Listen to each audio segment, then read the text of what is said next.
popular among proprietary traders. It shows the same information as a bar chart, except the body itself is filled in and coloured to just make it a little bit more visual for you.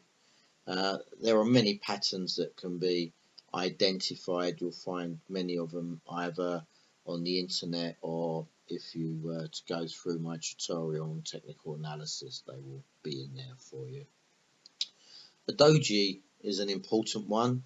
That's where, if you have a candle or even a bar, and within that time frame it opened and it closed at the same price. So the market's moved higher, moved lower, but it's come back to settle at exactly the same price to close as where it opened. That is just showing indecision in the market. The trader's not sure where they want it to go, or the fundamentals haven't changed enough to provide that direction.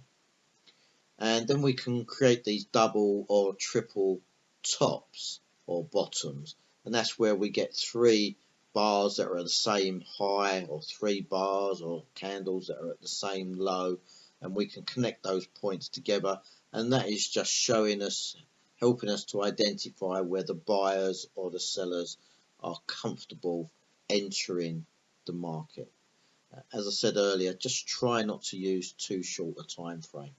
For me, I always start with a day chart, and then I will reduce that down to a 30-minute chart.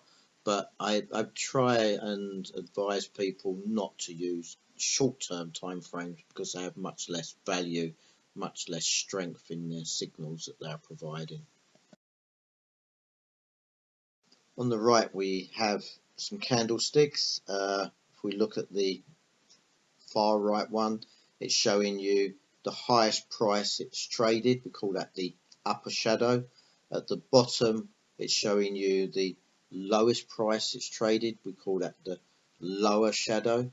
Because it's a green candle, it's indicating that it opened at a lower price than where it closed, hence why it's green. And as you can see, just above the low it says the opening or closing price, whichever is less. Then we have the center of the body, which is filled in. It's very similar to a bar chart. It's just here the body is actually filled in and colored. That's really the only difference in the way of information that it's providing to you. And they are very popular with proprietary traders. The key to them quite often is on the hour and on the half hour. As I said earlier, be very careful about going too short with your time frames. 15 minutes I suppose is okay, but for me I'd much prefer to use a 30-minute or a longer time frame when I am trading, if I'm going to use a candlestick.